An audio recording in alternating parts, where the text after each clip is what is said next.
Hola a todos.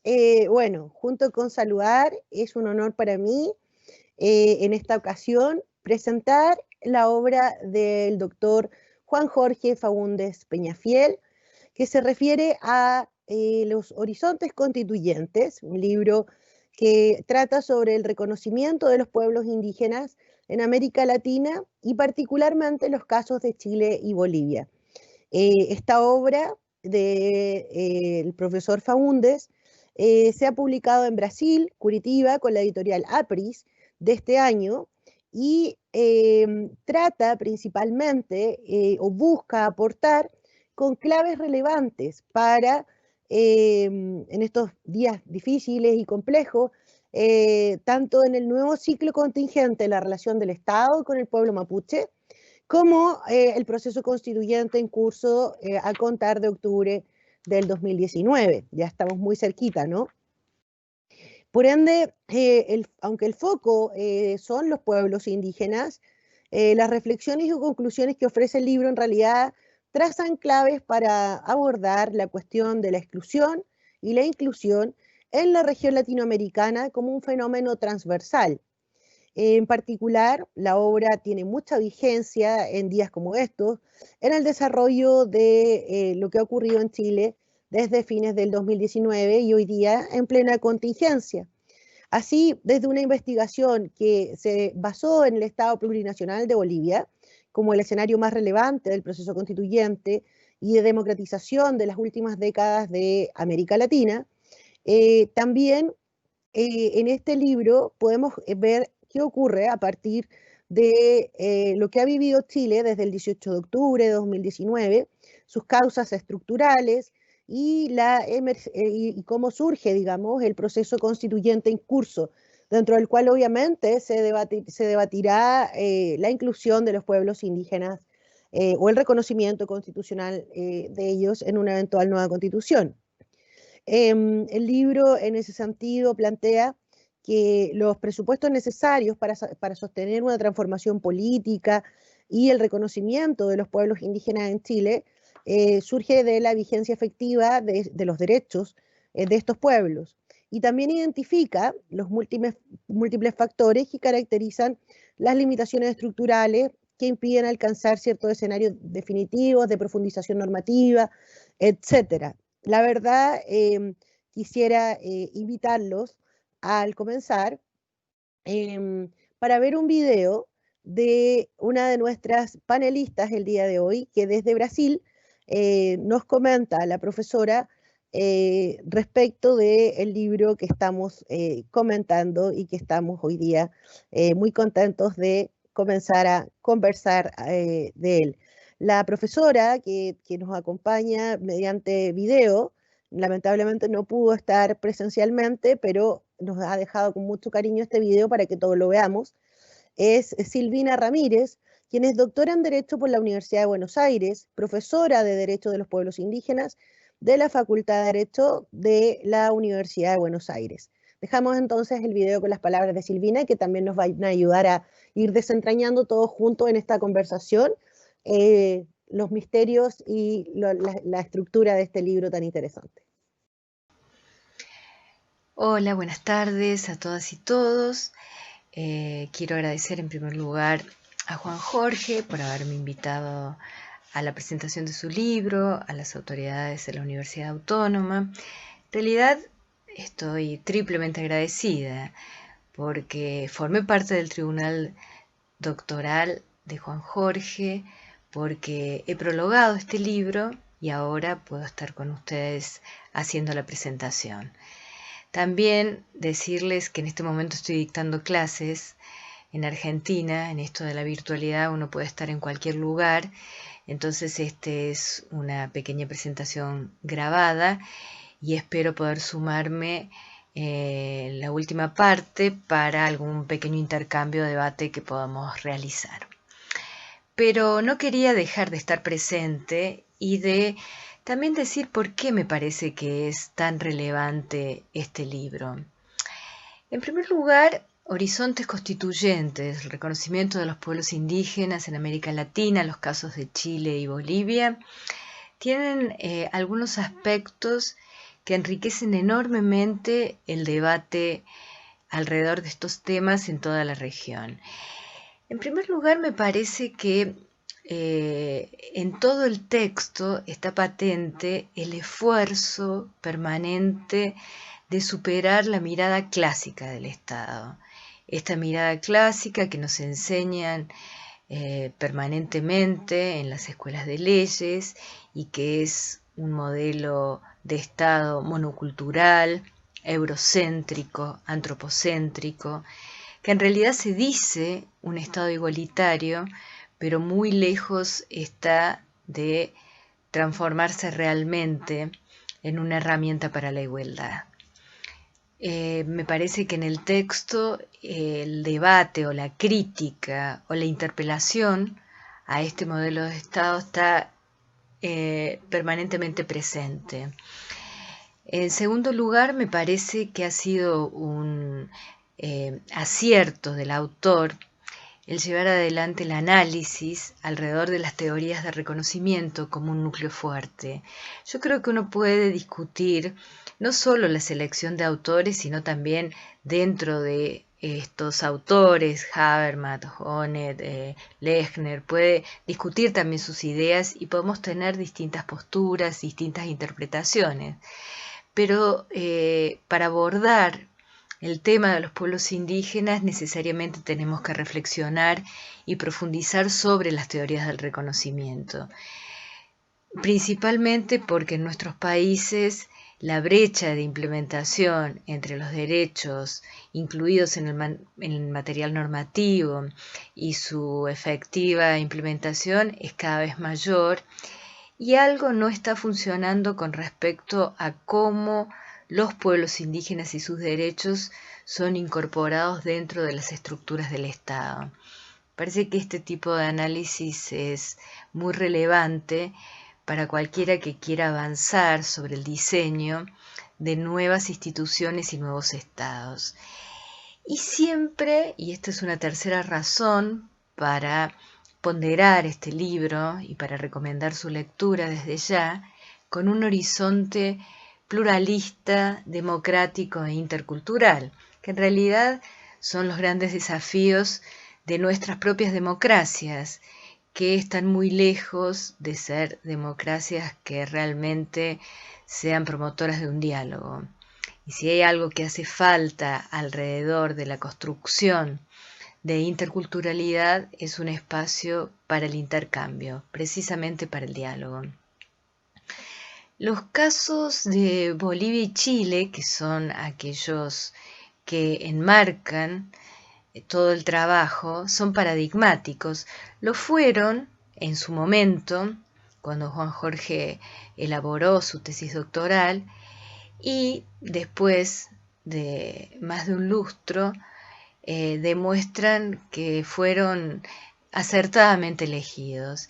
Y digo esto porque en su momento Chile y Bolivia se presentaban como dos modelos de Estado paradigmáticos que representaban miradas muy distintas, con un Estado como el de Chile, neoliberal, con políticas que daban la espalda recurrentemente a los pueblos indígenas y a cualquier tipo de reivindicación o demanda, y Bolivia, que se mostraba, digamos, como el Estado, el primer Estado en América Latina cuyo presidente indígena intentaba refundar este Estado. Y habían podido discutir y finalmente elaborar una constitución muy novedosa por muchas cosas, pero entre ellas por tener, digamos, incluir los derechos indígenas transversalmente y por poder dar otro tipo de debate, dar otro tipo de inclusión a los pueblos indígenas, porque en realidad el Estado se estaba reconstruyendo también alrededor de esta mirada indígena, de esta cosmovisión diferente a la cultura occidental. En este momento y en el momento en que, bueno, finalmente el libro sale a la luz, estamos frente, digamos, a una pandemia global, lo cual evidentemente ha cambiado nuestras prioridades y ha hecho profundizar algunas reflexiones que de la mano de los pueblos indígenas ya nos venían interpelando y estaban siendo parte de nuestras propias agendas, como puede ser el cambio climático, la relación de los pueblos indígenas con la naturaleza, etcétera, etcétera. Pero también se dan los casos del estallido social en Chile, con un futuro incierto, un plebiscito a la vuelta de la esquina y una reforma constitucional que no se sabe exactamente cuál camino tomará. Y tenemos Bolivia con un golpe de Estado, con procesos muy irregulares también en la última parte del gobierno de Evo Morales, que han llevado a situaciones de enormes conflictos y de enormes tensiones políticas, en donde también el futuro es muy incierto. Entonces, estos casos nos vuelven a llevar a pensar qué tipo de Estado, qué modelo de Estado debemos construir para efectivamente abrir la puerta a la diversidad cultural, a la diferencia, a esta interculturalidad plurinacionalidad que es tantas veces declamada y tan dificultosamente alcanzada. Yo creo que hay que repensar las teorías políticas, las teorías democráticas, las teorías constitucionales, a la luz de estos nuevos contextos globales, regionales y en cada uno de los países. Me parece que tenemos que construir nuevas teorías que den cuenta comprensivamente de los derechos indígenas y que puedan realmente dar respuestas y que puedan genuinamente convertirse en modelos de Estado que principalmente puedan gestionar esta dualidad permanente de conflicto, de diálogo, pero que dejen, digamos, espacio y que generen las condiciones para este diálogo intercultural, que ojalá sea simétrico, que no sea imposición de una cultura sobre otra, que esto siempre es el gran desafío de la interculturalidad, y que pueda gestar estados que sean genuinamente igualitarios, inclusivos, interculturales, intergeneracionales. Y hace un tiempo, ya un poco pensando y divirtiéndome con esto de los estados de las 3 IES, de las 4 IES, se me ocurrió una quinta, pero porque me parece realmente relevante, que es un estado en que existan lugares y derechos para todos los seres vivos, que sea interespecie. No por casualidad, la Constitución ecuatoriana ya hace más de una década que incorpora la naturaleza como sujeto de derecho.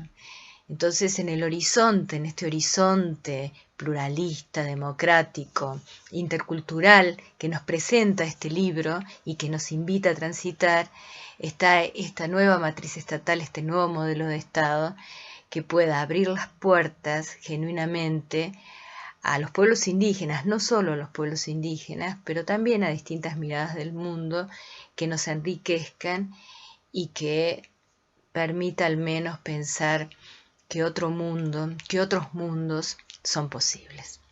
Muchas gracias. Ok, entonces, ya habiendo escuchado las palabras de la profesora Silvina, que está en Buenos Aires, me corrijo porque había dicho Brasil erróneamente, así que la profesora Silvina que está en Buenos Aires y que nos ha dejado sus palabras a propósito de este libro. Vamos a presentar entonces al resto del panel. Se encuentra junto a nosotros el profesor Salvador Millaleo, quien es licenciado en Ciencias Jurídicas y Sociales de la Universidad de Chile, doctor en Sociología de la Universidad de Bielefeld, Alemania, y es profesor de la Facultad de Derecho y el Centro de Derechos Humanos de la Universidad de Chile, experto en pueblos indígenas. Salvador, te escuchamos con mucha atención tus impresiones respecto de este libro, Horizontes Constituyentes.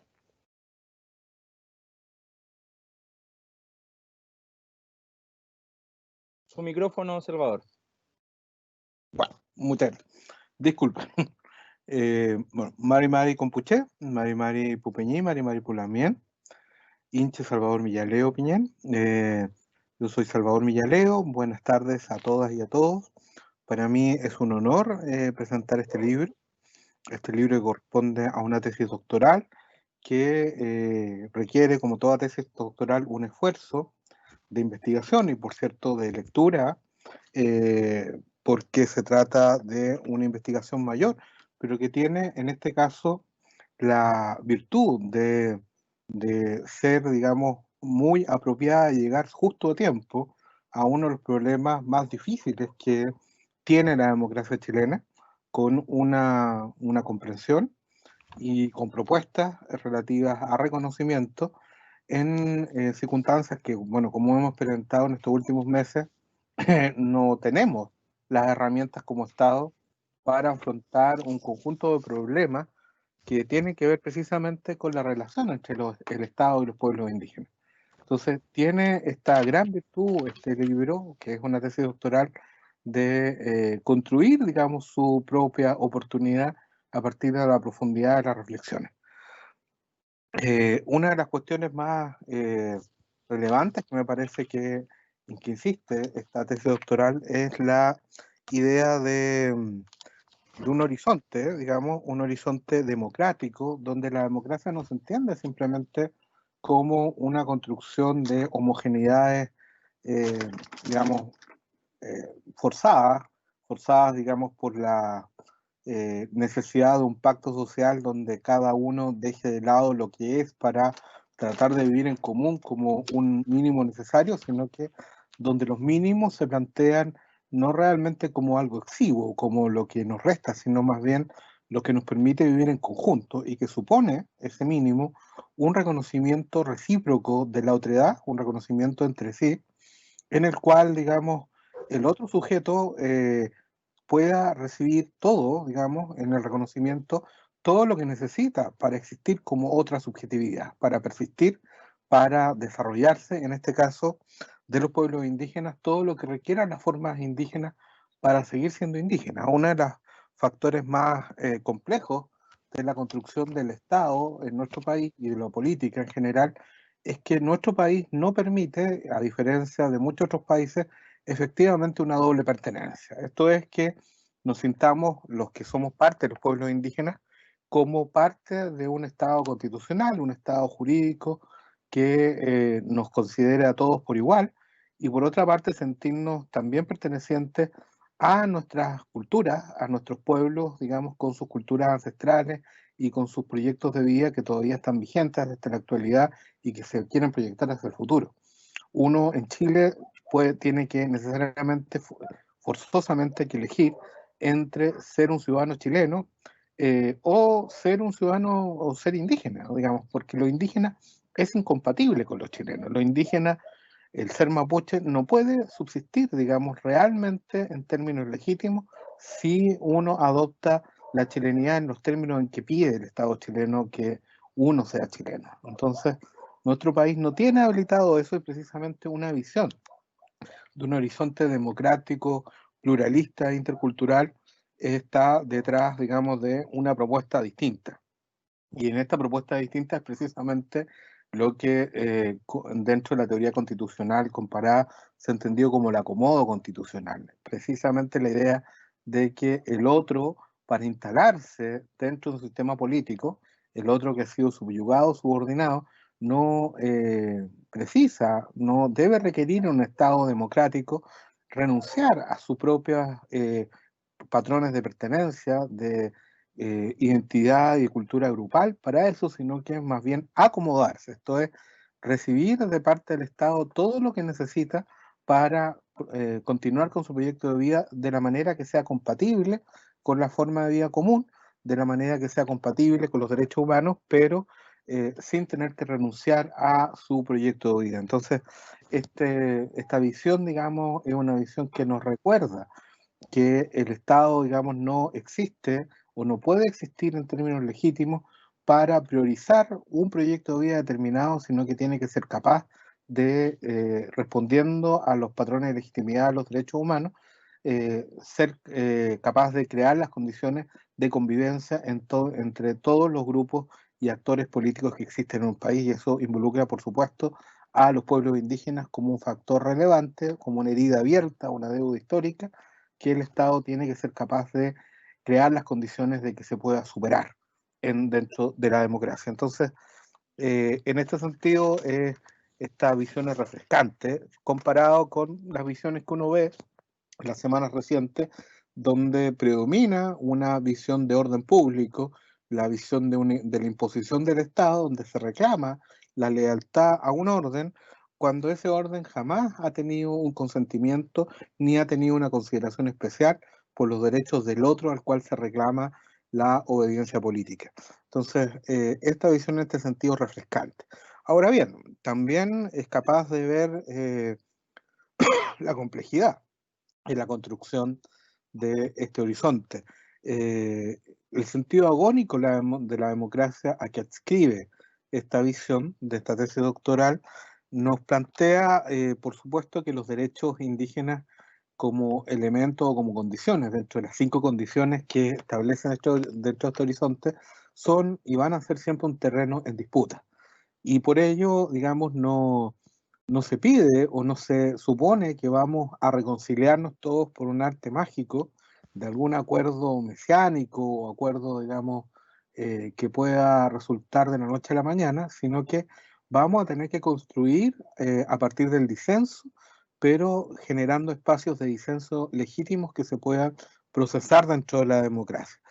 Y en este sentido hay que tener presente, digamos, que en el tema indígena lo político está muy, digamos, activo, digamos, como conflictividad, en el mal llamado conflicto mapuche, en el conflicto intercultural, para llamarlo más apropiadamente, pero donde la política, la capacidad de construir algo en común, en que un espacio común de reconocimiento, eso es algo que está completamente dislocado.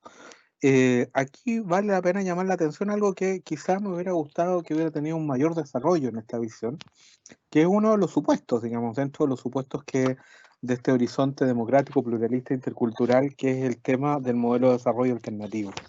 ¿En qué sentido? En el sentido de que los procesos de reconocimiento evidentemente están cruzados también por procesos de redistribución de poder y de medios materiales del poder. Esto, bueno, para acordarnos del célebre debate entre Nancy Fraser y Axel Honneth, pensando que Honneth es una de las inspiraciones, digamos, de esta tesis. El tema de Fraser creo que en la Araucanía tiene una relevancia, digamos, inusitada, en el sentido que tenemos claridad de que existen actores económicos sumamente relevantes que tienen o detentan posiciones de poder económicas y políticas, o sea, económicas en el sentido evidente de que tienen una amplia posesión de tierra y constituyen la segunda industria exportadora del país, que es la industria maderera, sobre todo, eh, pero a la vez tienen una importante cuota de poder político porque tienen un conjunto de relaciones y redes que actúan y han actuado eficazmente representando sus intereses, y yo creo que a esta altura es evidente que han actuado evitando soluciones que podrían haber permitido reconstituir esta dimensión política de ordenamiento, digamos, en el reconocimiento recíproco hace bastante tiempo. Esto no se ha logrado hacer así, sino que una y otra vez se insiste en formas de, más que de entendimiento, de represión, digamos, de criminalización, de diversas formas de protesta, de reacción que, si bien puede ser apropiada teóricamente frente a hechos delictivos, es desproporcionada, y al ser desproporcionada cae también en la ilegitimidad. Y luego en proponer formas de acuerdo donde lo fundamental es el tema económico-social, pero nunca lo que ha estado en el centro de la demanda de los pueblos indígenas, que es sobre todo la cuestión del poder, la cuestión política, digamos, la exclusión política del pueblo mapuche, en particular de la Araucanía. Entonces, en este sentido, es difícil pensar que pueda haber un horizonte democrático, pluralista, intercultural, sin una redistribución del poder relevante entre estos actores económicos y el resto de la sociedad, no solo los pueblos indígenas, sino el resto de la sociedad chilena en general también. Y que, bueno, la verdad que Esto, por cierto, creo que no sustituye el horizonte intercultural de reconocimiento, pero va a ser un proceso dialéctico, de un diálogo entre lo material y lo simbólico, digamos, o lo político y lo económico-social, que va a tener que llevarse adelante para poder superar estos conflictos que parecen que nos tienen atrapados hasta el día de hoy, por lo menos en la macrozona sur. Entonces, aquí hay un desafío muy grande de cara al proceso constituyente.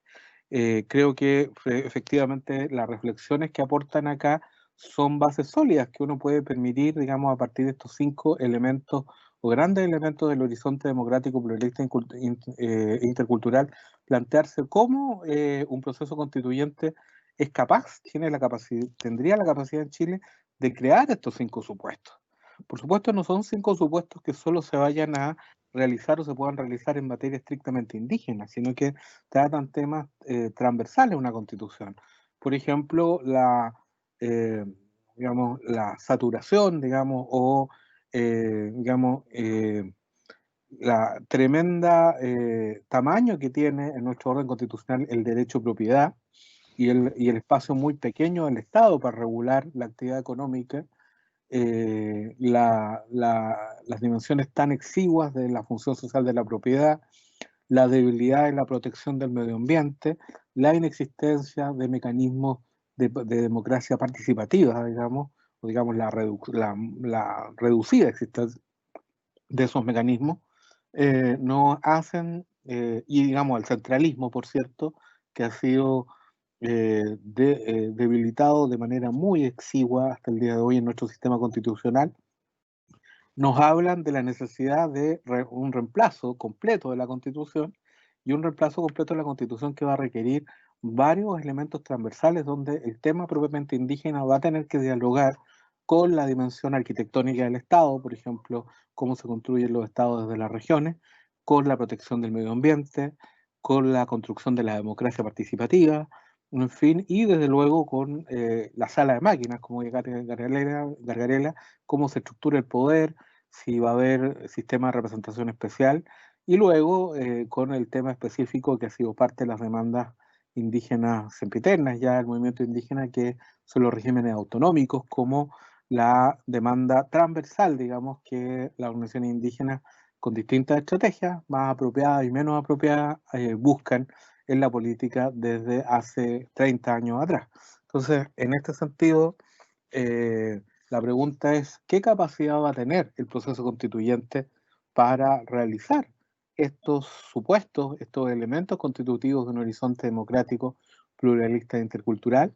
¿Realmente seremos capaces de establecer un reconocimiento de sujetos que hagan que los sujetos puedan hablar, los sujetos que han sido subalternos, puedan hablar con legitimidad dentro de un orden constitucional, llegando a acuerdos a partir de, por supuesto, los desacuerdos inevitables, pero llegando a acuerdos que nos permitan entonces resolver estos problemas, muchos de los cuales, como he señalado, son problemas de distribución de poder, de distribución de recursos, en fin, eso seremos capaces de hacerlo, o bien vamos a generar una nueva oportunidad perdida como parte de las tantas que conocen nuestra historia desde el acuerdo de nuestro nuevo imperial de 1989 hasta el acuerdo por la paz en la Araucanía, digamos. Todos son historias de acuerdos más o menos amplios, pero todos ellos fracasados en el sentido de la incapacidad de cumplimiento por parte del Estado y de refundación de las relaciones entre pueblos indígenas y el Estado. Entonces, la pregunta es esa, ¿qué capacidad tenemos de construir este horizonte en este proceso constituyente? La verdad, yo creo que hay que tener un optimismo bastante moderado, sobre todo si uno tiene en cuenta lo que ha pasado en la Araucanía, lo que vimos, por ejemplo, en Curacautín, racismo militante que parece que había estado erradicado, pero no está completamente vigente, y por el escaso interés y el escaso aporte que las grandes empresas y las multigremiales en el sur manifiestan por construir este nuevo horizonte.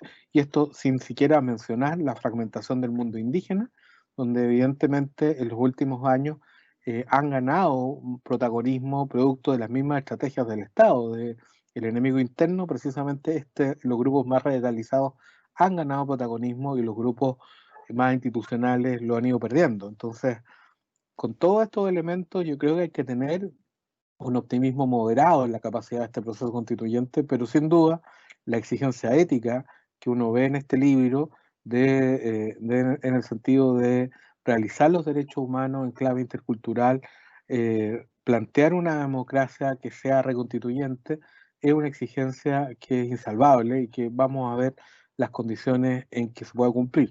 Yo creo que en esta propuesta, y con esto termino, es donde uno puede darle carne a un concepto que en Chile se está usando mucho, que se usa en Bolivia, que es uno de los casos de estudio de esta tesis, digamos, pero que en Chile se usa de una manera que no es muy precisa todavía, que es el concepto de plurinacionalidad, que ha sido el proyecto político que las organizaciones indígenas mapuches más institucionales han abrazado masivamente en los últimos 10 años y que todavía está carente de contornos más precisos, pero que uno perfectamente le puede dotar de esta conceptualidad de horizonte democrático, pluralista, intercultural. Entonces lo dejo esto como una propuesta, a ver qué me dice el autor, digamos, pero quiero felicitar este tremendo esfuerzo y este tremendo aporte que viene, digamos, inusitadamente, de manera muy oportuna, a los desafíos que nosotros tenemos ante nosotros. Bueno, muchas gracias. Gracias, profesor Miguel Leo, por su exposición.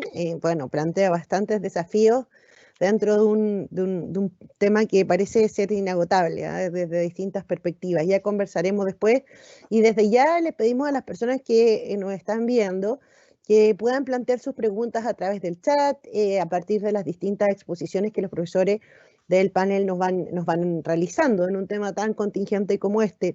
También pedirles disculpas porque no sé, hubo un problema de audio ajeno a nosotros que no se pudo oír bien el video de la profesora Silvina, pero para todos aquellos que querían escucharla, incluyéndonos, les avisamos que va a estar disponible en el canal de YouTube y después les vamos a dejar ahí todas las señales para que puedan incorporarse. Esto es parte de precisamente la magia del teletrabajo, ¿no? Y para continuar con las exposiciones, bueno, está con nosotros el profesor Manuel Núñez Poblete, querido amigo, abogado de la Pontificia Universidad Católica de Valparaíso, director de escuela de dicha universidad también, de dicha facultad de Derecho, doctor en Derecho en la Universidad de Santiago de Compostela, España, profesor constitucionalista e investigador también de muchas distintas áreas, especialmente identidad cultural, y en relación con estos pueblos indígenas también con muchos artículos y distintas publicaciones indexadas de bastante reconocimiento. Manuel, te escuchamos. Su micrófono. Tienes que activar el audio. A todos nos pasa lo mismo. Soy el segundo. Gracias. Sí. Muchas gracias, Marcela, Juan Jorge. Me da especial satisfacción el poder participar en un acto que siempre es tan, digamos, querido para quien escribe un libro, como es el presentar en sociedad el producto de tantas horas de trabajo restadas a la vida personal, de la vida familiar, como tiene que ser el que estamos presentando hoy día. Además también me es muy grato estar aquí en compañía de Salvador, cuyo trabajo respeto mucho, estando yo acá en Viña del Mar, algunos en Santiago, Temuco, en fin, repartidos como estamos en estas circunstancias que lo bueno que tienen es que nos permiten alguna cercanía dentro de toda la desgracia que estamos viviendo. A ver, este libro, como ya se ha dicho, es una tesis doctoral y luego tiene todas las ventajas y las desventajas de este particular género literario donde el autor muchas veces tiene que escribirle a una audiencia muy peculiar como es el tribunal o la comisión que va a evaluar la tesis, ¿no es cierto? Cuando uno escribe una tesis doctoral, tiene que poner por escrito muchas veces cosas que a lo mejor en otro tipo de investigación no es necesario explicitarlas. Y eso a veces hace que las tesis sean un poco lateras, con este ejercicio de exhibición que tiene el autor. Vicio que yo no veo en esta tesis, porque justamente en esa exhibición de lo que son las premisas epistemológicas, por decirlo así, del trabajo, yo he disfrutado mucho leyendo y encontrándome con algunos conceptos que yo veía en otras lecturas revisados y que me parece que son extraordinariamente luminosos en una discusión como esta.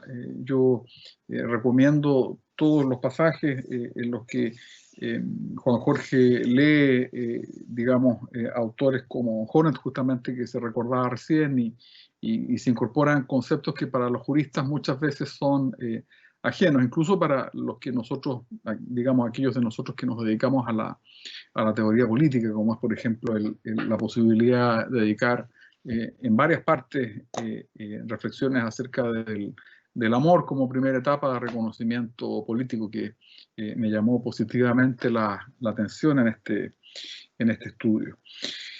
Este texto hay, digamos, dos grandes temas, dos grandes modelos, uno que es el boliviano y otro que es el modelo, digamos, no lo voy a llamar modelo porque hay un juicio de valor positivo, ¿no es cierto?, el fenómeno o la realidad chilena. Respecto del valor del proceso constituyente boliviano y digamos, de esa realidad política, yo me abstendría de opinar por desconocimiento, pero sí solo tengo la dificultad de poder entender que aquí, siendo, digamos, un país tan distinto como un Estado, tan distinto como lo es Chile, de ver allí un proceso, digamos, exitoso.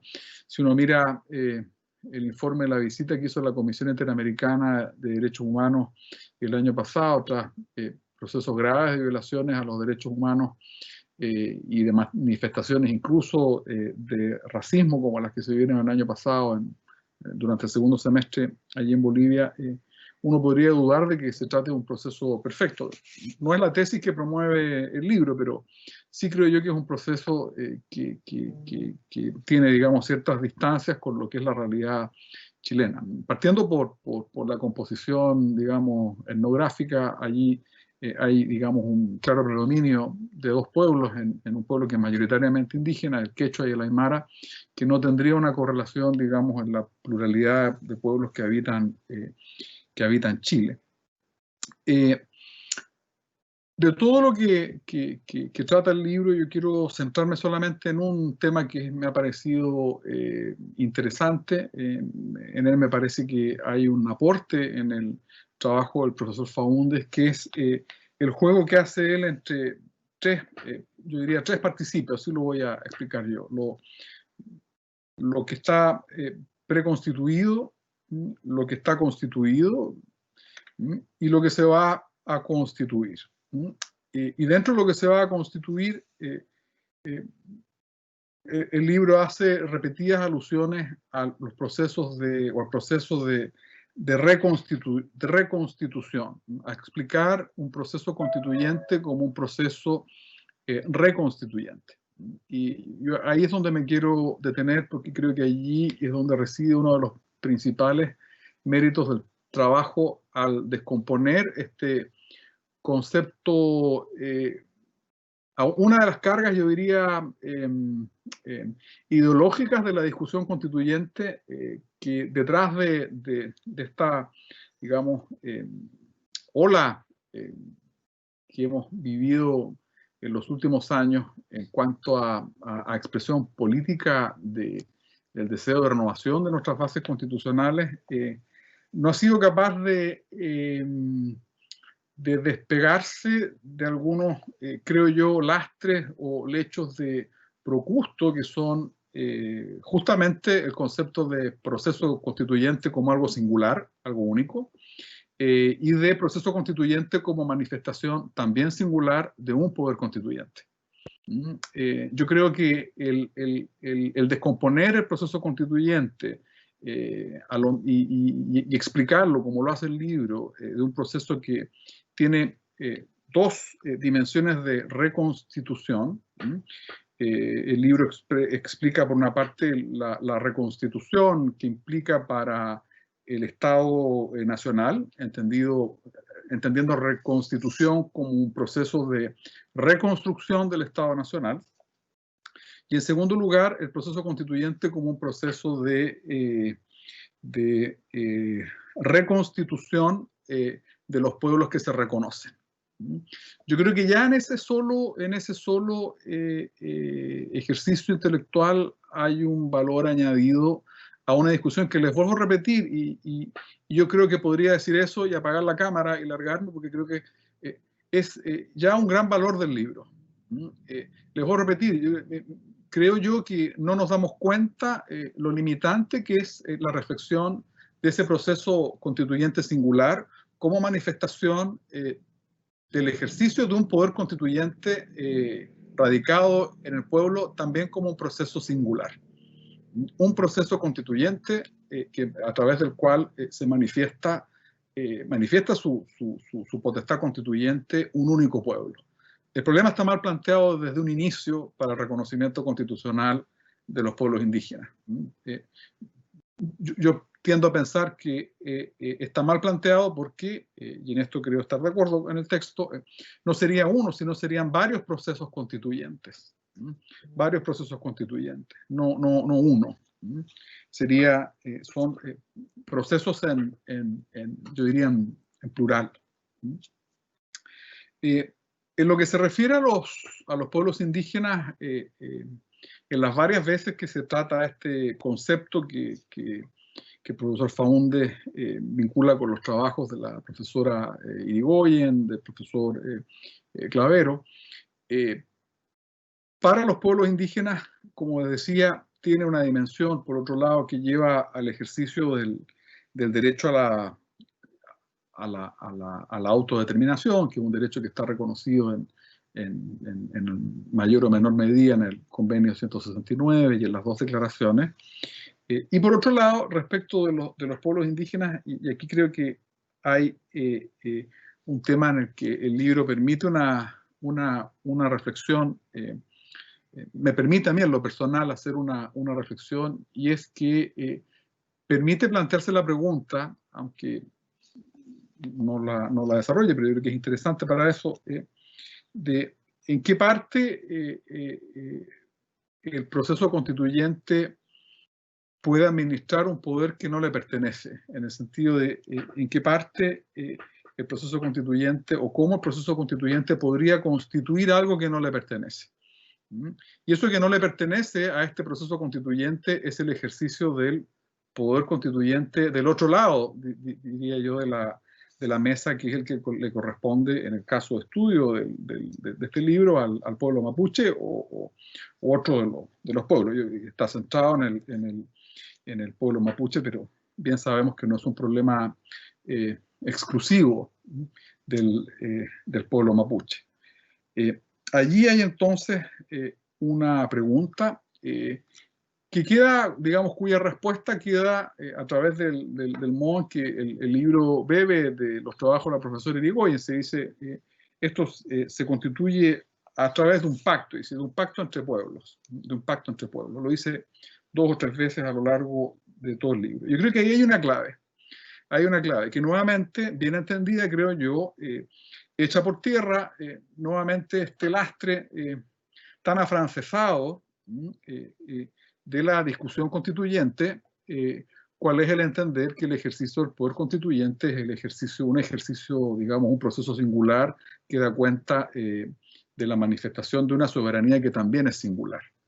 No hay que olvidar que la teoría del poder constituyente viene de donde viene, ¿no es cierto? Que es del constitucionalismo francés, ¿no es cierto? No es accidental pensar que de allí, justamente de allí viene la teoría de un pueblo, un territorio, una nación, una lengua, que era el francés, ¿no es cierto? Y un largo etcétera. Entonces, en eso creo que también el libro lleva razón cuando dice que los paradigmas del constitucionalismo clásico no son útiles para esta reflexión. Yo estoy parcialmente de acuerdo con esa afirmación, pensando en justamente la doctrina francesa de la Bataille, ¿no es cierto?, de esta idea del que no es nada y quiere ser, que debiera ser todo y que quiere hacer algo, que es la idea que se expresa en qué es el tercer estado, ¿no es cierto? Pero no, en cambio, estoy de acuerdo con decir que enteramente el constitucionalismo clásico no sirve, porque si uno mira en el fondo la teoría liberal da respuesta a esta idea del pacto entre pueblos, por una parte, y da también respuesta a la idea de que la condición de legitimidad del sistema político es reside, ¿no es cierto?, en la aceptación o el consentimiento. El gobierno es legítimo cuando el pueblo consiente a través de sus representantes. Y ese consentimiento, entiendo yo,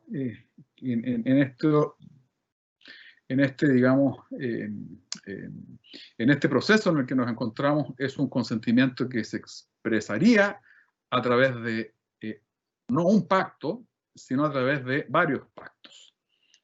El pacto del pueblo de Chile, del Estado de Chile con el pueblo mapuche, el pacto de Chile con el pueblo Rapa Nui, que ahí también habría digamos, una discusión interesante, porque ese pacto ya existe, está escrito, está puesto ahí en una foto en la municipalidad de Rapa Nui, ¿no es cierto? Hay un acuerdo, ¿no es cierto?, que rescatar y que da cuenta de esa idea de gobierno a través del consentimiento.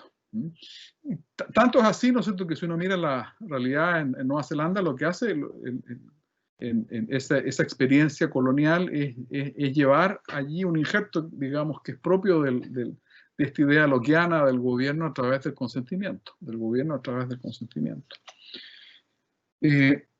respecto de esta posibilidad de pacto de los pueblos, el libro no lo aborda porque no es parte, digamos, del objeto de la discusión, pero yo lo planteo acá como pregunta, es, bueno, ¿cuáles son esos pueblos?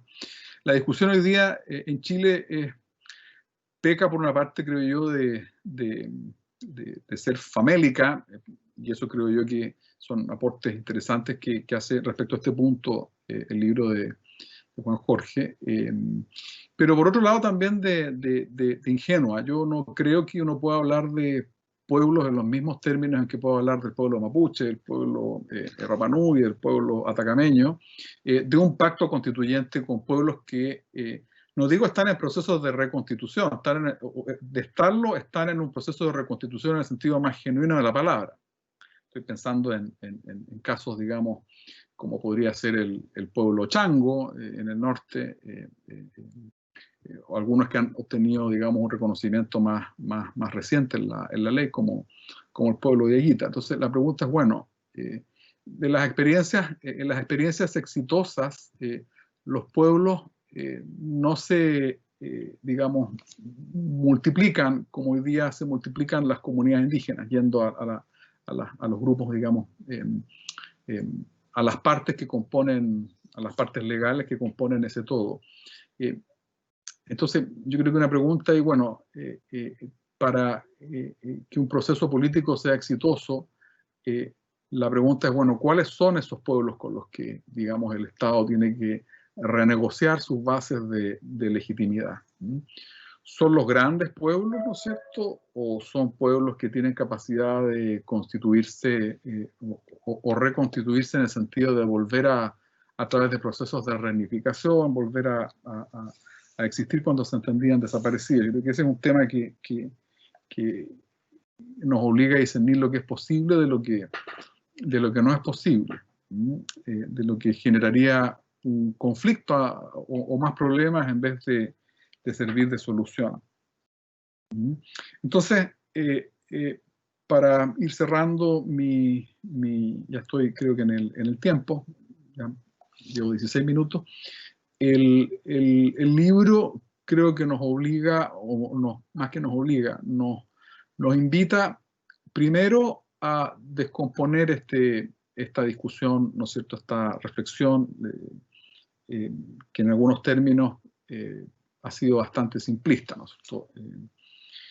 Y creo que nos invita correctamente en el sentido de plantearnos estas interrogantes en cuanto a lo que un proceso sincero o significativo debe representar para el Estado y lo que un proceso significativo representa en lo constitutivo o reconstitutivo para los pueblos indígenas. Plantea entonces preguntas que estaban quizás en la atmósfera, pero que creo yo, para que el proceso no sea un proceso que genere decepción, es necesaria, digamos, como cuestión previa, la reflexión en estos términos. Por eso creo interesante lo que la invitación que hace también en sus comentarios anteriores Salvador, en el sentido de que el optimismo, yo creo que solo podemos ser más optimistas en este proceso respecto a este problema en particular si tenemos claras cuáles son las dificultades de ese proceso. Un discurso simple nos lleva a una sensación, o nos va a conducir a una mala sensación de ingenuidad. Yo creo que en esto hay muchos discursos simples que pueden ser, digamos, muy fáciles en la época del Twitter y de la comunicación masiva, pero que genera un daño político en el sentido que puede generar expectativas que con mucha facilidad, incluso el mejor de los procesos va a terminar defraudando. Cierro entonces con eso mi intervención y nuevamente felicito a Juan Jorge por este trabajo, se lo agradezco.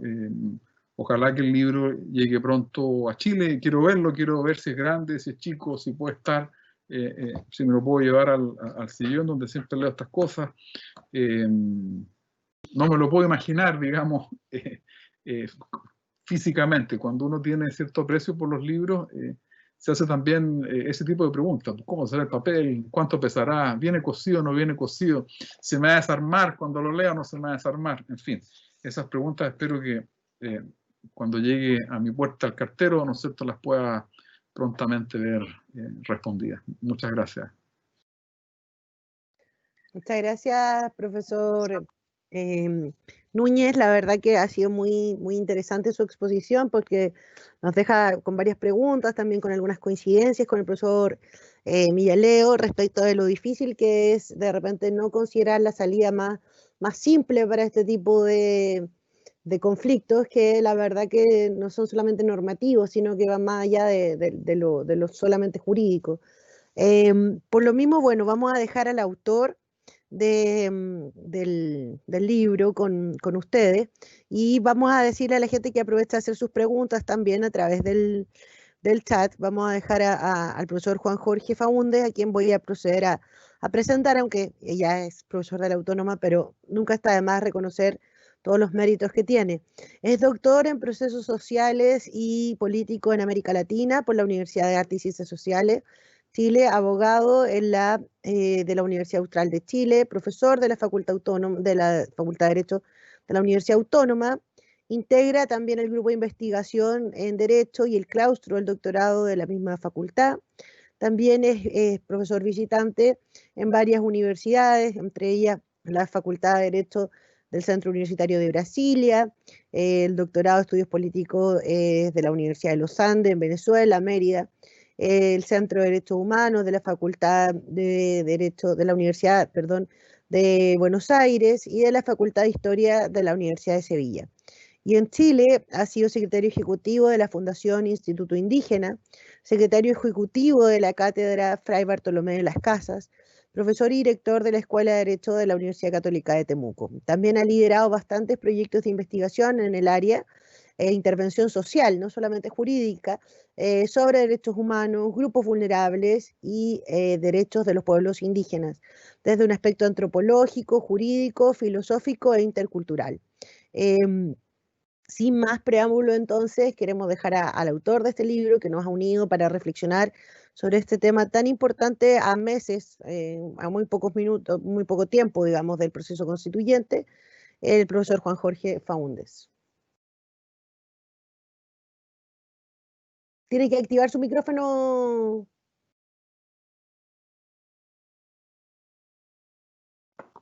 Activado el micrófono. Mai Ahora sí. Mai Pupeñí, Mai Pulamien, Mai Quinche, Mai Compuché, Inche Juan Jorge Faúndez Piñén, Inche Temuco Guarría. Buenas tardes a todas y a todos, buenas tardes a las autoridades de la Universidad, de la Facultad de Derecho, de la Universidad Autónoma, que sé que varios de ellos nos están siguiendo. Buenas tardes a, por cierto, a nuestros amigos panelistas a la distancia también, bueno, a todos a la distancia, pero ya estoy reaccionando como que la distancia fuera presencia, ¿no?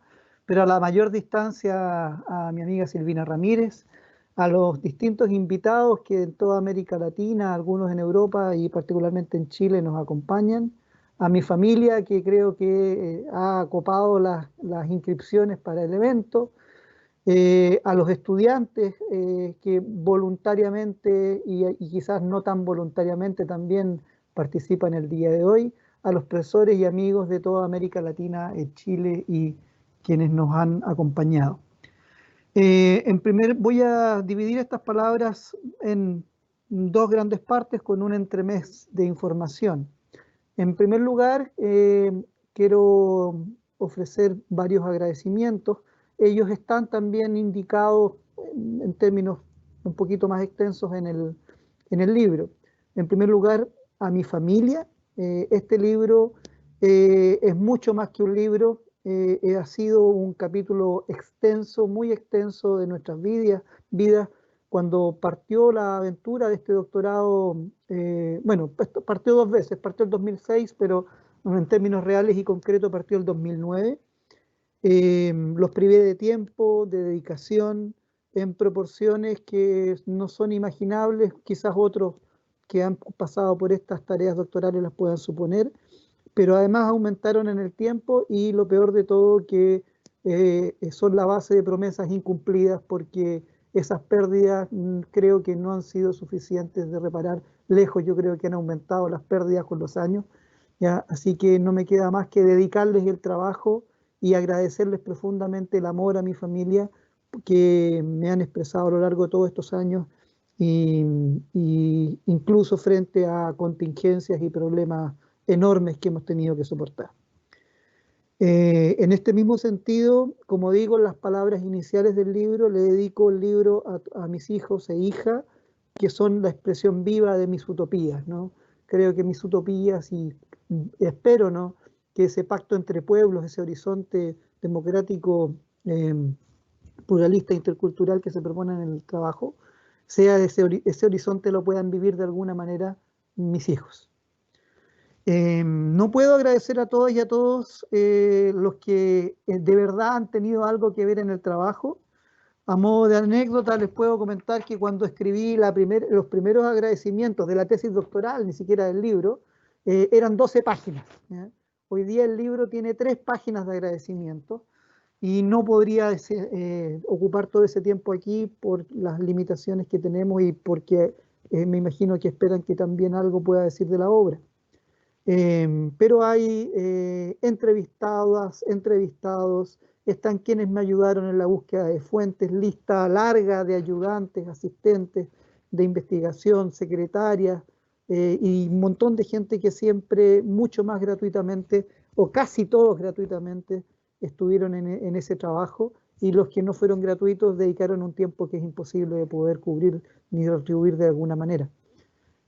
También tengo que agradecer en bloque a quienes estuvieron dispuestos a recibirme en Bolivia, quienes me atendieron, quienes me iluminaron respecto de lo que ocurre en un país que yo no conocía prácticamente nada, en la literatura, en los hechos, en conocer los cambios, las transformaciones de esa reconstitución que decía Manuel, ¿no?, que es mucho más profunda que la que uno piensa a veces en un proceso constituyente formal.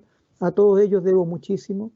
Debo a los directores y directoras que pasaron por el doctorado en procesos sociales y políticos en América Latina de la Universidad Arcis. Debo a la Universidad Arcis, debo por lo que me entregó en reflexión, en conocimiento, desprejuiciado, amplio, y voy a decir una palabra que podría alguien no estimarla suficientemente respecto de Arcis. Debo la libertad y el liberalismo de Arcis en su pensamiento, que es lo que puedo rescatar el día de hoy tras otros antecedentes, otras historias que no vienen al caso.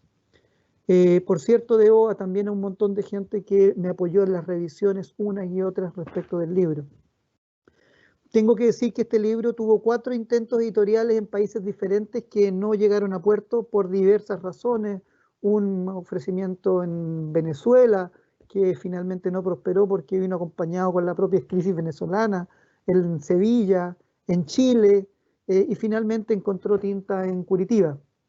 En cada uno de estos casos hubo amigos que me ayudaron y creyeron en el libro y trataron de impulsarlo, y sus actuales 462 páginas no alcanzarían para poder decir cuánto de cada uno de ellos cooperó.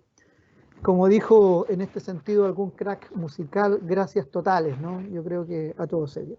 En particular, no obstante, y con el riesgo de poder cometer errores y voy a dejar gente fuera sin duda, tengo que agradecer a mi amigo cotutor de la tesis doctoral, mi maestro, en el conocimiento, en la reflexión y por cierto en las realidades de la vida, Ricardo Salas, a Silvina Ramírez, quien ha sido víctima de no solo este proyecto editorial, fue, como lo dice en el lanzamiento, en su presentación que no pudimos ver, que ha sido parte en todo el proceso, fue entrevistada durante las investigaciones, estuvo en el tribunal de la tesis doctoral, prologa el libro en un prólogo que los recomiendo, espero puedan leer. Estaba invitada hoy en el video fenecido y además me acompañan en diversos proyectos posteriores editoriales. Al profesor Juan Carlos Gómez Leighton, quien dirigió el doctorado del Prospal, gran apoyador en momentos en que como estudiante doctoral quise sucumbir, y por cierto también gran debatidor de ideas no siempre compartidas, pero amigo en las reflexiones.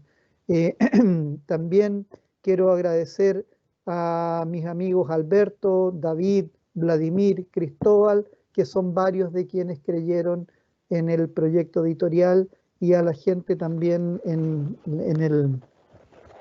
la Universidad de Brasilia que me apoyó finalmente para llegar a la obra. En la Universidad Autónoma, aunque el libro, como viene de otro tiempo, yo soy un recién llegado en la Universidad Autónoma a partir de 2018, el libro viene ya desde el 2009, como dije, 2014 con la tesis, no lleva el sello de la Autónoma, pero les agradezco sinceramente porque lo hicieron suyo.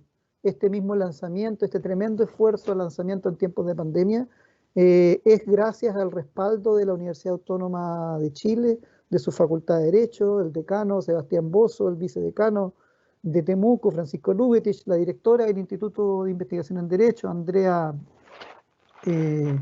Lucas, el secretario de Facultad, Andrés Delgado, la secretaria académica, Valesca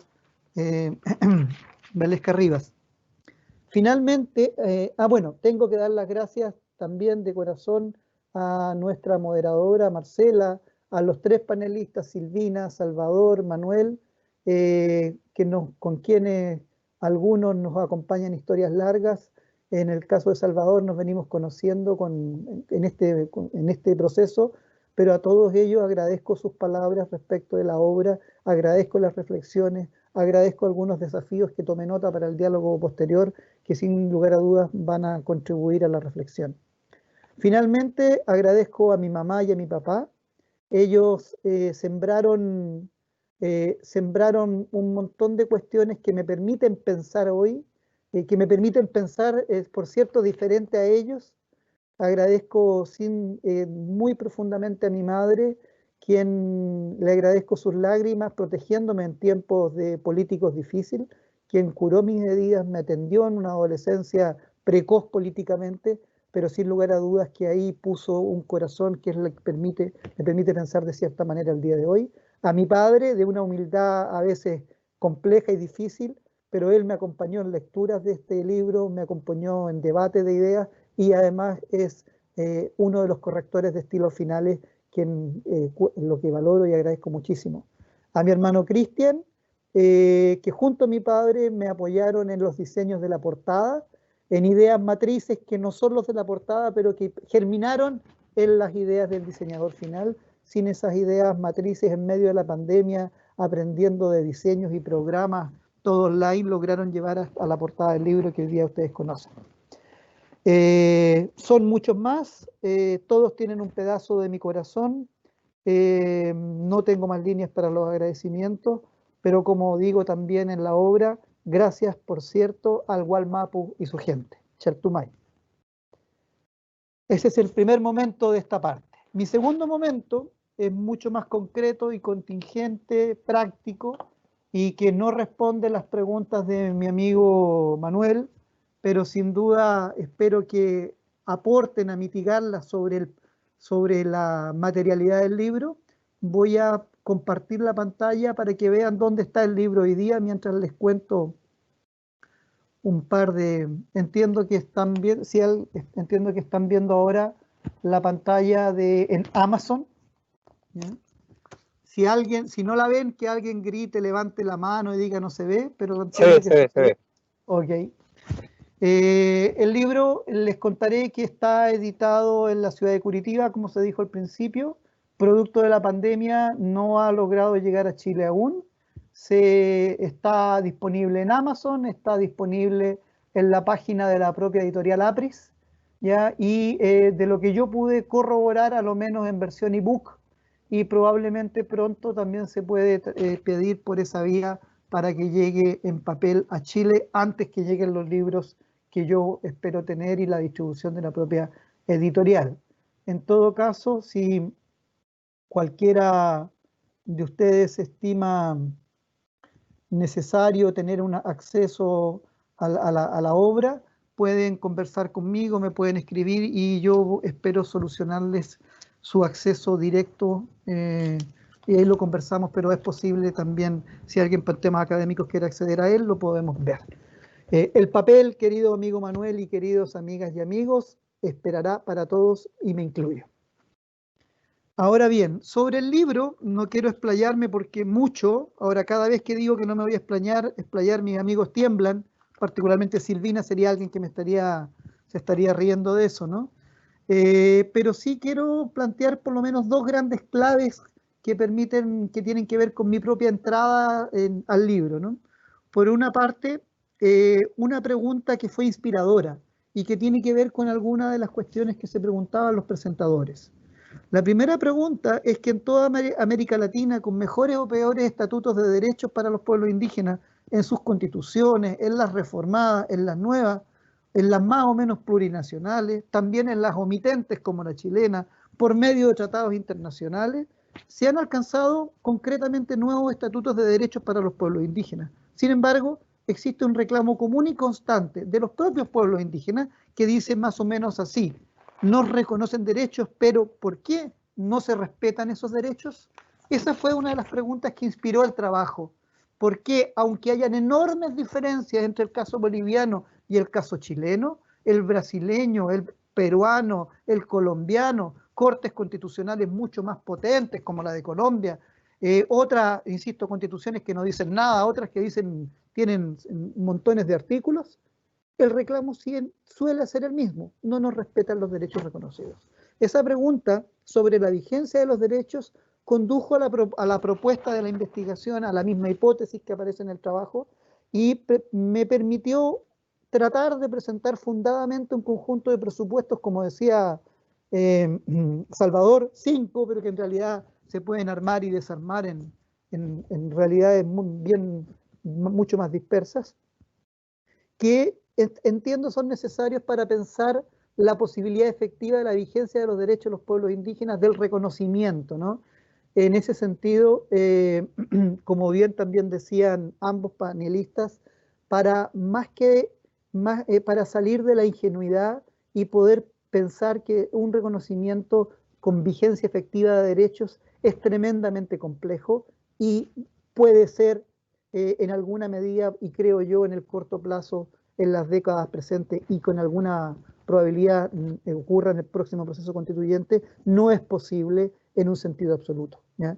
Pero mejor la honestidad, la complejidad del desafío para ponernos los palos para el puente que hay que completar, y si no completamos el puente, bueno, saber dónde está el vacío de lo que tenemos que seguir trabajando. En ese sentido, se plantea la idea misma del reconocimiento, que Silvina le da la vuelta en su presentación, el reconocimiento en una perspectiva filosófica, desde diversos autores, pero también en lo concreto, en lo material, en la idea del sufrimiento, del prejuicio, del menosprecio, una idea de constitución, de derechos mínimos, como dijo Salvador, una forma de la economía y el patrón de acumulación. De acuerdo con él, sin lugar a dudas, que esta idea del patrón de acumulación y la forma, como él habla de la distribución del poder económico, es central, es un elemento transversal en el libro, pero del que el libro no se hace cargo del todo. Creo que de hecho fue una discusión inicial cuando determinamos por dónde iba a marchar. Tuve dos directores de tesis, Ricardo Salas, que lo mencioné, y el profesor Durán en Arcis. Tuvimos que decidir qué no abordar tanto, y efectivamente la idea de la distribución del poder económico, aunque se transversaliza, requeriría quizás 500 páginas más, que es lo que escribí en la tesis doctoral. Una forma de derecho, una forma de democracia, que son abordadas en el trabajo luego como una forma de derecho intercultural y una forma de democracia radical, participativa, que también vamos a llamar a este horizonte democrático, pluralista, intercultural, que no, y ahí quizás un matiz con Manuel, que no se trata de descartar las tesis liberales, quizás yo también soy un poquito enfático en algún pasaje del libro, pero más bien de pensar los procesos constituyentes desde las tesis clásicas y liberales en relación con unas nuevas perspectivas frecuentemente ausentes, ¿no?, en el análisis de lo democrático, de lo constitucional y de lo constituyente. Hacer dialogar un poco esas teorías, y por eso es que el trabajo dedica algunas páginas también, por ejemplo, al pensamiento habermasiano desde una perspectiva crítica. Y una forma de derecho que pensamos un derecho intercultural, donde la dimensión antropológica, por cierto, que es relevante. La segunda gran cuestión que me parece que es clave para la entrada al libro es la última frase del libro, que señala que para hacer valer nuestros derechos tenemos que marchar a la paz. Ese es un discurso propio del movimiento y de las personas que integran el movimiento boliviano. Cada vez que en Bolivia ha habido alguna disconformidad con el poder más o menos hegemónico, tanto el poder liberal, el statu quo previo al proceso constituyente boliviano, durante la constituyente y post-constituyente, inclusive contra el propio Evo Morales, ¿no?, en la guerra del agua, en la guerra del gas, el gasolinazo, el 2011 contra Evo, la dinámica constante es la marcha desde los más diversos sectores que confluyen en el centro de la paz, ¿no? Entonces, dicen los bolivianos, para hacer valer nuestros derechos tenemos que marchar a la paz. Con esta frase quiero decir que se expresa con mucha fuerza la cuestión del poder constituyente en una perspectiva también, y una perspectiva democrática de la democracia, donde la idea del libro trata de, sin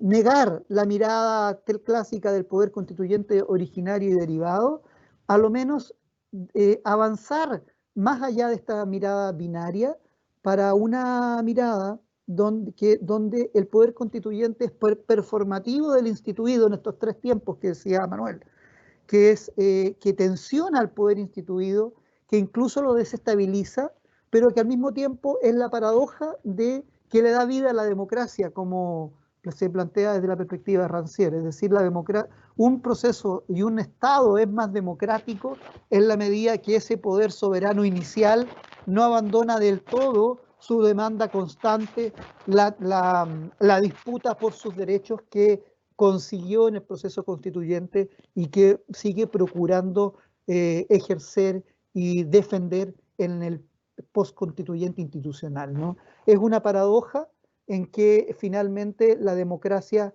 se desestabiliza por ese poder, pero al mismo tiempo se democratiza por ese ejercicio y esa disputa por los derechos.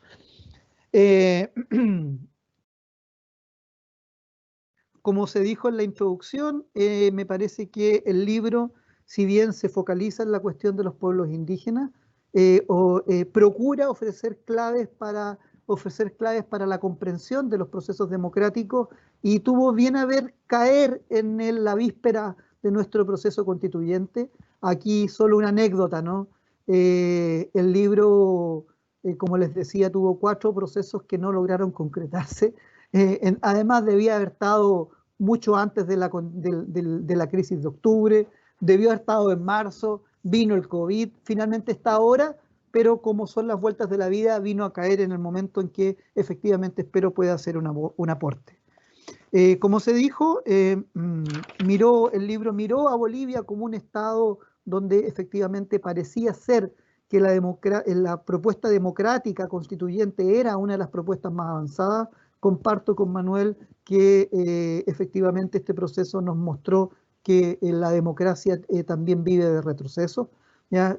Eso también se está escrito en la idea de avanzar, pero que la propia tensión muchas veces no va a significar necesariamente alcanzar ese horizonte. Ahora bien, lo interesante es encontrar cuáles son las claves del no avance o las claves de los retrocesos, cuestión que también trata de plantear el libro de una u otra manera, ¿no? Finalmente, en un segundo lugar, muy brevemente, el libro procura plantear que la cuestión del reconocimiento de los pueblos indígenas y la cuestión de la exclusión-inclusión es un elemento central de la propia constitución, de los propios procesos democráticos y la propia reconstitución del Estado, como bien lo explicó Manuel.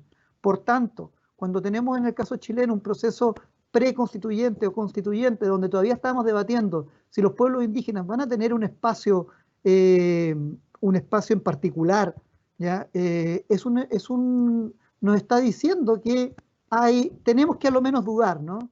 Ya se resolvió el tema de los movimientos políticos o partidos políticos de carácter independiente, con mucha potencia y movilización se resolvió más o menos el tema de la equidad de género, pero el tema de los pueblos indígenas todavía no está resuelto para la constituyente, y eso pareciera ser a lo menos una alerta en términos del devenir en el próximo proceso.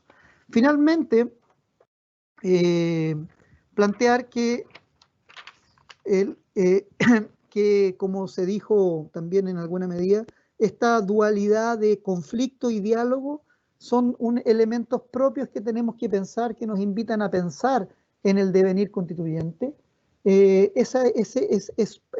mi perspectiva, diálogo y conflicto, o diálogo en conflicto, es un binomio que es parte de la democracia y que, por cierto, los va a acompañar a los lectores en esta propuesta del horizonte democrático, pluralista e intercultural. Muchas gracias, Chaltumay, y quedo disponible para lo que podamos conversar. Gracias, profesor Faúndez. Bueno, quisiera plantearle las preguntas que han llegado hasta el momento para generar una breve conversación.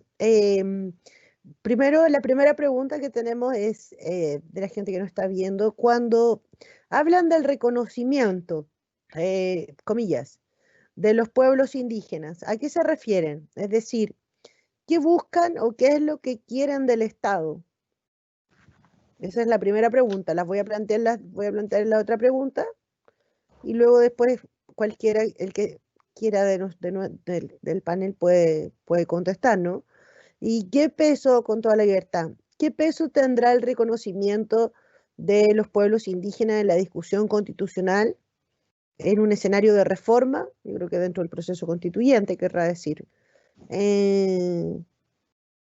Esas son las dos preguntas que tenemos hasta el momento y que podríamos discutir. Algo se ha dicho ya, creo yo, a mi juicio, en relación a lo que significa el problema del reconocimiento, porque ya decía el profesor Manuel Núñez respecto de que la idea de si ella es un pueblo, un Estado, parece ser que no ha sido la solución, o tal vez desde los derechos fundamentales, a veces se piensa que voy a meter un poco la cuchara como constitucionalista, pero porque tengo la tentación de hacerlo, pero en el fondo la idea es escucharlo a ustedes como expertos, en el sentido de que De repente se ha pensado en algún momento establecer como una especie de categoría sospechosa o derechos especiales de reconocimiento.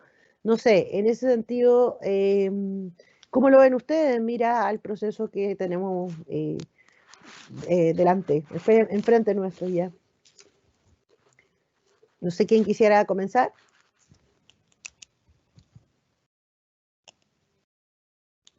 ¿Jugamos de visita y después digo algo de local? Me parece.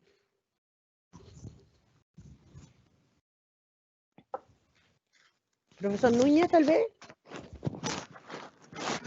No, yo no podría responder acerca a la pregunta de qué buscan o qué quieren los pueblos indígenas. Eso es una pregunta que tendrían que responderla ellos, ¿no es cierto? Pero para que lo respondan ellos, hay que reconocer que ellos existen y que tienen una, digamos, pretensión de tener alguna incidencia en el diseño del sistema político como tales, ¿no es cierto? Y aquí, claro, en el estado actual de las cosas, el Estado chileno es un Estado unitario, lo que tiene una expresión territorial en la forma como se ejerce el poder, pero también en la unidad de pueblo que existe detrás. En el fondo, la legalidad chilena ha sido, digamos, que era la legalidad tradicional, ¿no es cierto?, hasta fines de la década de los 80, es la que ha integrado a estos pueblos dentro de la nación a través de estos pueblos y sus territorios, a través de estos modos clásicos que eran los modos del derecho internacional. En el caso de la Araucanía, el pueblo mapuche, el derecho de guerra, como fue la jurisprudencia constante de la Corte Suprema en los años 40, en los años 50, cuando tuvo oportunidad de debatir estos temas. El derecho de ocupación en el caso o de anexión en el caso de Rapa Nui, y también el derecho de guerra en el caso de los territorios del norte. Eso marcó, digamos, esas reglas del derecho internacional, si se quiere, fueron complementando esta relación política y son justamente las reglas que se quieren cambiar. Y en esto yo creo que, yo siempre me acuerdo una conversación que tuve con José Marimán, ¿no es cierto?, que hizo el doctorado en la misma universidad donde me doctoré yo y que le tocó ver un poco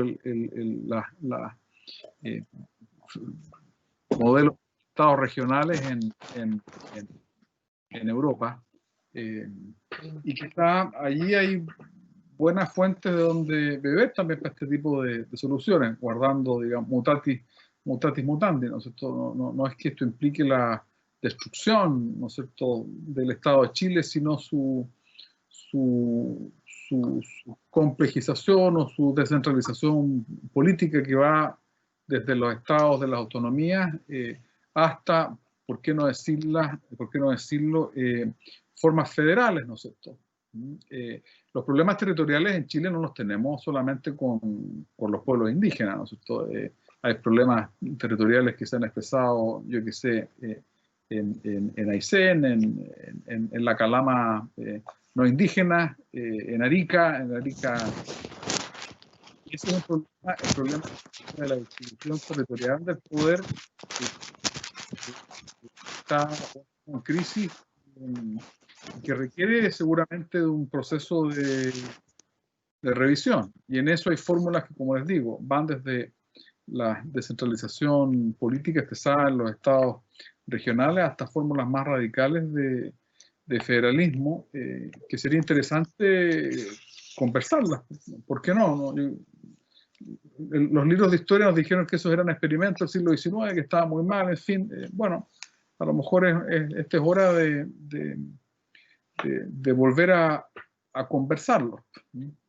Eso es lo que yo me atrevería a decir ahora. Y el peso no lo sé. El peso depende, digamos, del proceso. El peso depende de cómo se logra la participación de los pueblos en esa convención constituyente. Eso.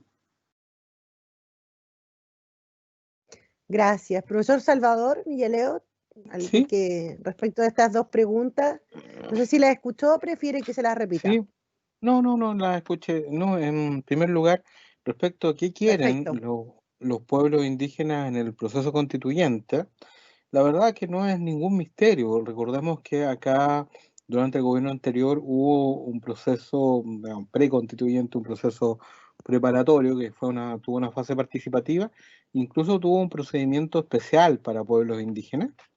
Y en ese proceso participaron más de 16.000 personas de pueblos indígenas, y allí hubo encuentros, digamos, autoconvocados de indígenas, y allí donde se volcaron y se registraron las visiones de los participantes, sin que eso represente a todo el cuerpo, generó una muestra bastante clara, digamos, de las demandas de los pueblos indígenas en cuanto a reconocimiento constitucional. Esto es, de qué estamos hablando, es, digamos, bastante claro. Allí, si ustedes ven el informe de sistematización, está el derecho a la autodeterminación interna de los pueblos indígenas, la autonomía, los regímenes autonómicos como una demanda además que ha sido histórica de los pueblos indígenas, el derecho al propio sistema jurídico, los derechos territoriales, el derecho a las tierras ancestrales y al acceso a digamos, el control de los territorios respecto a los recursos naturales, la relación espiritual con la tierra, la incorporación de los valores ambientales de los pueblos indígenas, la protección del medio ambiente, el derecho a la lengua, el derecho a la educación intercultural, a la salud intercultural, a la propia espiritualidad. O sea, es un conjunto de derechos que además tienen todos ellos un anclaje en el derecho internacional de los derechos humanos. Por otra parte, también están los ejercicios que los mismos parlamentarios indígenas han hecho. Hace 2 años se presentaron, con ocasión del Huetipantú, 2 proyectos de cambio de reconocimiento constitucional por parlamentarios indígenas, en el caso del senador Francisco Huenchumilla y en el caso de la diputada Emilia Nullao. Presentaron sendos proyectos de reconocimiento constitucional donde también hay un desarrollo de un conjunto de derechos, no solo de una perspectiva, digamos, retórica o simbólica, sino que con un despliegue de un conjunto de derechos, y esto incluye, por cierto, la redefinición del Estado como un Estado plurinacional. Entonces, la verdad, ¿en qué quieren los derechos los pueblos indígenas como derechos? No hay ningún misterio, tampoco es un misterio las distintas posiciones que hay en el mundo indígena. Ya lo hemos visto en el debate acá en la Araucanía, en la macrozona sur, que hay un sector que quiere más bien generar un proceso paralelo, o digamos, o no participar en el proceso constituyente, que lo ven como ajeno, y en cambio hay otro grupo, bueno, el primer grupo no puede identificar al Consejo de Todas las Tierras, y a otros grupos que tienen una visión de la autonomía más bien como un control territorial de facto, que no pasa por un entendimiento con el Estado. Y hay otro grupo que quizás digamos, los autores más importantes ahí son los alcaldes mapuches, que entienden la autodeterminación más bien como una nueva relación, como un nuevo pacto plurinacional, y que están llamando a participar en el proceso constituyente y han demandado y han colaborado, digamos, con distintos parlamentarios para presentar proyectos de indicaciones por el tema de escaños reservados para los pueblos indígenas dentro del proceso constituyente. Inclusive, digamos, uno puede decir que eh, bastante vinculado a ese grupo, o sea, compartiendo ideas, pero no, digamos, una misma práctica ni domicilio político.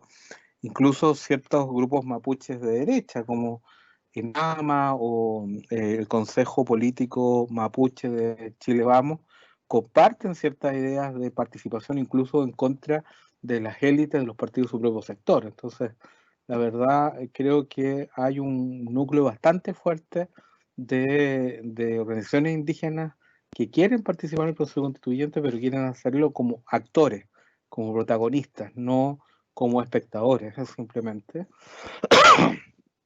Y eso, digamos, ya está sobre la mesa. O sea, creo que no es ningún misterio, no es oscuro, las distintas posiciones, lo que está en juego, lo que puede resultar en un proceso constituyente dependiendo si hay escaños indígenas o si no hay escaños reservados para los pueblos indígenas. Respecto a lo segundo, bueno, ¿qué importancia puede tener el reconocimiento indígena en los escenarios del proceso constituyente? Yo creo que es bastante claro cuando uno estudia el conjunto de reformas propuestas a la Constitución del 80 que involucran el reconocimiento indígena, que son creo que 13 proyectos en total, incluyendo lo de los parlamentarios indígenas, que la Constitución del 80 no es reformable en este sentido. Es decir, que no existe dentro del sistema político la voluntad ni, digamos, la capacidad del sistema para reformarse a sí mismo tratándose de un reconocimiento de los pueblos indígenas. O sea, ningún reconocimiento pudo ser llevado adelante y las alrededor de 4 discusiones, porque hay muchos otros proyectos que ni siquiera tuvieron movimiento, que se pudieron generar siempre se obstaculizaron por, digamos, los cerrojos que tiene el sistema político, el binominalismo, la intervención del Tribunal Constitucional, en fin, y todos los elementos que han caracterizado a la sociedad chilena como una sociedad que está entrampada por los distintos cerrojos o trampas, como dice mi colega Fernando Atria, de la Constitución del 80. Entonces, creo que en un escenario de reforma, la Constitución actual es irreformable para introducir a los pueblos indígenas y que la única posibilidad, la verdad, es el reemplazo de la Constitución completo, en el cual, y yo creo que esta es precisamente la sugerencia del libro, se reconstituyen los pueblos indígenas en un proceso, en un momento constituyente general. Y en este momento constituyente general se reemplaza toda la Constitución y dentro de una nueva lógica se inserta un reconocimiento de los pueblos indígenas. Por supuesto, para que esto tenga alguna verosimilitud, tienen que los indígenas ser protagonistas, o sea, pretender que los indígenas van a sentirse parte realmente de un nuevo orden constitucional simplemente porque lleguen por casualidad en listas de partidos políticos independientes a la Convención Constitucional es negarse a la evidencia de que nuestro sistema político electoral no tiene posibilidades para que, o no tiene amplias posibilidades para que los indígenas aseguren una participación. Y lo que fuimos capaces de hacer con todo el deber que teníamos de hacerlo, que era asegurar la paridad, tenemos que ser capaces de hacerlo para asegurar la participación de los pueblos indígenas en la proporción justa, es decir, dependiendo de su tamaño poblacional en el contexto de la población chilena. Es decir, no migajas, no dádivas de escaños, sino escaños en la proporción que le corresponde a su peso demográfico dentro del país. Entonces yo creo que solo así podemos asegurarnos de que este pacto constitucional sea, como señala el libro, un pacto pluripueblo, un pacto entre pueblos, y así poder inaugurar este horizonte pluricultural en la historia de nuestro país. Entonces, bueno, esa es mi visión. Creo que efectivamente en un escenario de rechazo, como lo acredita la evidencia, no hay ninguna posibilidad de incorporar a los pueblos indígenas y que la verdadera posibilidad es un reemplazo completo de la Constitución a través de sobre todo una convención constitucional. Gracias, profesor. Juan Jorge, no sé si quieres agregar algo a lo que ya han dicho los profesores. Sí, Marcela, gracias. Sí, mira, ya se nos está acabando un poco el tiempo. Sí, no, voy a ser bien breve, ¿no? Pero algo llegó al punto Salvador en su intervención hacia el final. Primero, a la pregunta, esto de, no sé, ¿qué se pide al Estado? ¿Qué se quiere el Estado? Tenemos que tener claro que la idea de reconocimiento, y de hecho esas fueron algunas de las críticas que a mí me plantearon cuando iniciaba mi investigación, ¿no?